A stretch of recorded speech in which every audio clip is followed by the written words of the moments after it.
자, 교재 구경했어요? 그게 어떻게 돼 있냐면 기본 플러스라고 돼 있죠. 뭐 미적 투 시간에도 얘기를 했는데 기본 과정이 있고 심화 과정이 있고 응용 과정이 있고 블루사 패턴이 그런데요. 이쯤에 있어요. 심화에 가깝다. 이제 그렇게 보시면 되고 과정을 기본 플러스 한번 하고 바로 이제 심화 내지는 응용 그쪽으로 갈 거라고 단계를 두 단계로 줄이려고 기본 플러스를 이제 바꿔놨죠. 보시면 가령 첫 번째 단원이 합의 법칙과 고배 법칙, 그다음 두 번째 단원이 몇 개를 몇 개로 그렇게 돼 있고 세 번째 단원이 중복 순열, 네 번째 단원이 중복 뭐 저쪽 막 나와요. 막 알았다 순열 좋아 뭐 2학년까지 막 나왔죠. 나오다가 8단원의 시작을 보시면 돼요. 8단원의 시작이 몇 페이지냐면 65페이지가 있습니다. 펴보시죠. 65페이지 보시면 이렇게 돼 있죠. 미적2랑 기백이랑 비슷하죠. 액츄얼 파이트 이렇게 돼 있잖아요. 은빈이가 안 왔습니다. 액츄얼 파이트라고 돼 있는데 여기는 난이도가 좀 있는 그리고 기출문제만 모아놓은 거예요. 공원이는 다 풀어야 됩니다. 여기 다 풀어야 됩니다. 오케이, 다 풀어주셔야 되고 그 다음에 수업 시간에 건드릴 것은 여기 있는 건 골라서 풀 거예요. 액츄얼 파이트는 골라서 풀 거고 매 대단원이 끝날 때마다 액츄얼 파이트가 있을 거고 여기는 명시를 해놨어요. 문제 출처를 기출문제는 기출문제, 뭐 사관학교는 사관학교 문제라고 명시를 해놨으니까 그렇게 보시면 되겠습니다.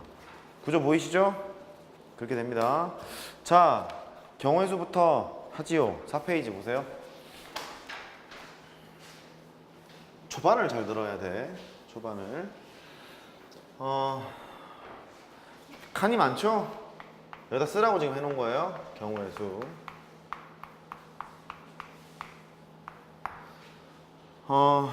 뭐 하죠. 계산하는 건 금방 해요. 금방 하는데 왜 그렇게 계산하느냐가 중요해. 이렇게 있고 그 다음에 저렇게 세 가지 길이 있고 여기에서 두 가지 길이 있어요. 이렇게 있는데 왼쪽에서 오른쪽으로 하는 최단 경로수를 구하래요. 붙인 걸 이렇게 붙여놨죠. A, B, C, D, E 붙여놨고 그 다음에 P, Q, R, S, T 이렇게 붙여놨거든요. 금방 계산합니다. 얘가 2 곱하기 3이니까 6개 있고 여기는 3 곱하기 2니까 6개가 있어서 전체가 12가지 경우의 수가 있어요. 그렇게 계산하면 되거든요. 이 예를 왜 해놨냐면 언제 곱할 것인가, 고배 법칙은 어떻게 쓸 것인가 그거를 바라볼 생각이고 두 번째는 합의 법칙은 또 어떻게 쓸 것인가 그거를 볼 거예요. 슬슬 메모하시면 쫓아오시면 돼. 고배 법칙은 이렇게 할 거야. 먼저 이 지점에서 출발을 해요. 출발을 하게 되면 위에 거부터 보죠. 위에 거부터 보게 되면 A라는 길 하나 택했어요. 이렇게 뒤에 나오는 수용도가 3개로 물려있죠. 그 다음에 B라는 길을 택했어요. 뒤에 나오는 수용도가 3개로 이렇게 물려있는 거죠. 그래서 이렇게 할 생각인 거거든. 2 곱하기 3 그런 거잖아. 1에다가 위에다 3개 붙어있고 아래 3개 붙어있고 2 곱하기 3을 했을 텐데 고배 법칙을 적용할 때 이렇게 따지시면 돼. 고의 법칙 적용을 하려면 일단 뒤에 나오는 수용도가 같다. 여기가 포인트야. 뒤에 나오는 수용도가 위에 것도 3개, 아래 것도 3개니까 고배 법칙을 써야 하겠군. 근데 앞에가 2였잖아요. 그러니까 2개가 있고 곱하기 이 뒤쪽에 쓸 것은 어떻게 쓸 거냐면 하나를 고정을 시켜요. 뒤에 나오는 수용도가 같은 거니까 그 중에 하나만 고정을 시키는 거예요. 이렇게 고정을 딱 시켜놓으면 이런 상황만 봐도 되는 거죠. 이런 상황만 봐도 되는 거예요. 여기가 쓸 것이 A로 고정했을 때 초반을 잘해야 된다니까. 경우의 수 너만 따지면 되겠구나. A로 고정했을 때 경우의 수가 3가지인 거잖아요. 3가지가 돼서 3가지를 곱해야지. 그래서 2 곱하기 3이 돼서 6가지입니다 라고 계산을 했던 거예요. 됐죠? 그래서 이렇게 하기로 마음을 먹어요. 고배 법칙을 적용하는 순간은 뒤에 나오는 수용도가 같다. 그러면 고배 법칙을 적용해야지. 방법은 어떻게 할 거냐면 고정합니다. 고정한다. 여기가 포인트야. 그러면 합의 법칙은 뭐냐면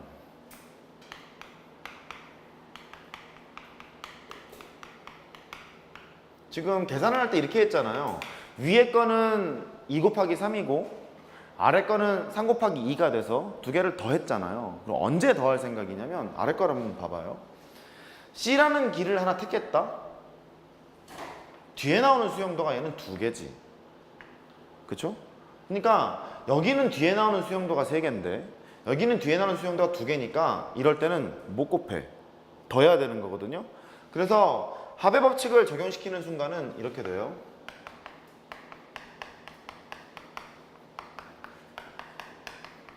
뒤에 나오는 수용도가 다르다. 아, 이러면 합의 법칙을 적용시켜야 되겠구나. 그 소리예요.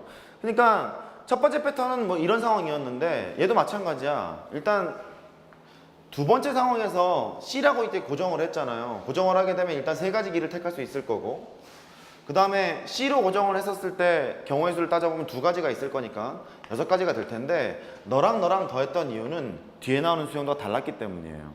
이해됐죠? 그래서 이렇게 정리하면 돼. 경우의 수를 계산하는데 곱한 경우에는 뒤에 나오는 수용도가 같다. 그때 고정해놓고 곱한다. 이렇게 하면 되고 언제 더할 것인가 그 고민은 뒤에 나오는 수용도가 다른 경우는 더하러 가자. 이렇게 생각하면 되는 거예요. 됐죠? 오케이. 이제 한 단계 업그레이드. 2번 하러 가요.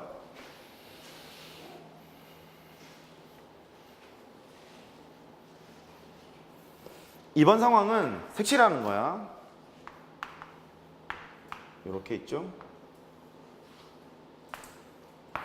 여기가 저렇게, 그렇게. 이웃한 영역은 색이 다르도록 4가지 색을 칠한대요. 면이 4개가 있는데 4가지 색을 칠하는데 모두 사용할 필요는 없대. 그러니까 여러 번 써도 되나 봐. 그쵸? 여러 번 써도 되나 봐요. 그럼 하러 갑시다. 여기에 칠할 수 있는 것은 4가지가 있어요. 그 색을 번호를 붙이자. 1, 2, 3, 4라고 번호를 붙였어요. 번호를 붙였고 맨 처음에 쓸 수 있는 건 4가지가 있어. 이렇게. 그 다음에 그 각각에 대해서 뒤에 나오는 수용도가 3개씩 붙죠. 왜냐면 구분 지어야 되는 거니까 1을 칠했으면 1을 못 칠하잖아요. 그러니까 여기다 칠할 것은 각각에 대해 3가지씩 있거든요. 뒤에 나오는 수용도 3개를 일치하잖아요. 그래서 곱하기를 할 거고 거기도 이제 3개가 돼. 여기 납득이 됐어요? 3개가 됐단 말이야.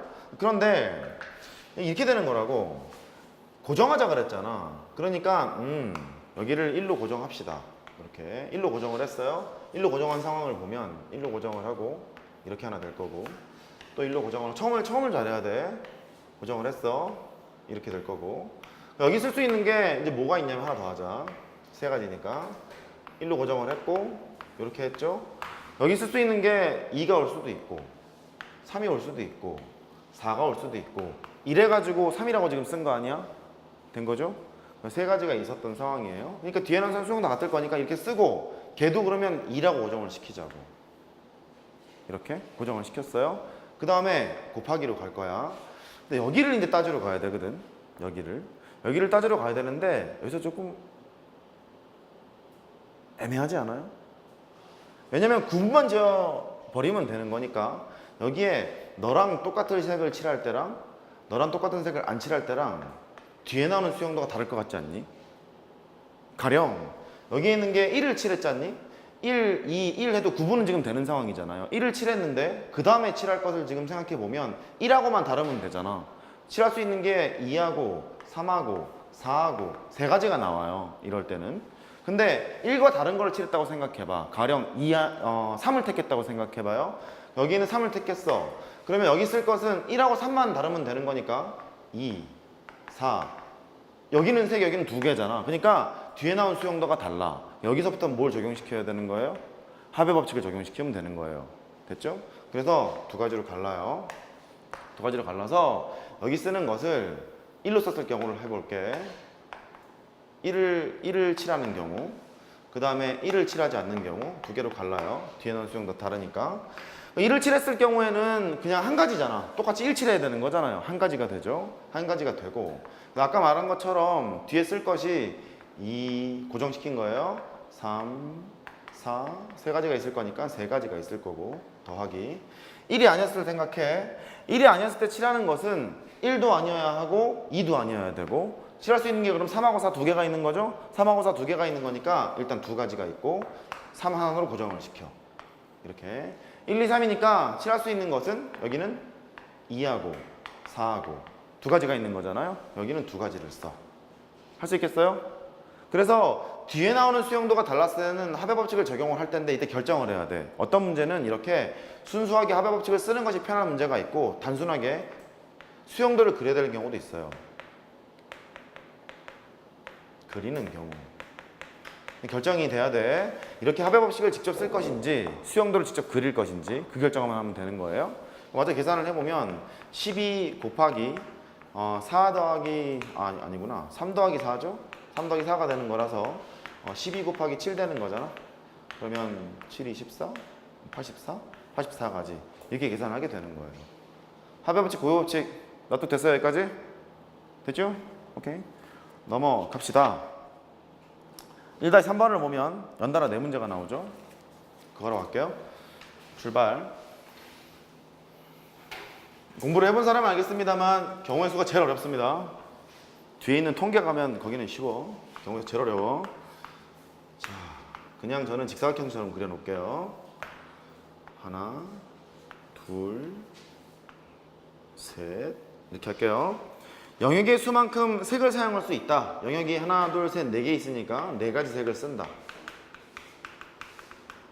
그리고 색 중복 가능하대요. 여러 번 쓸 수 있다.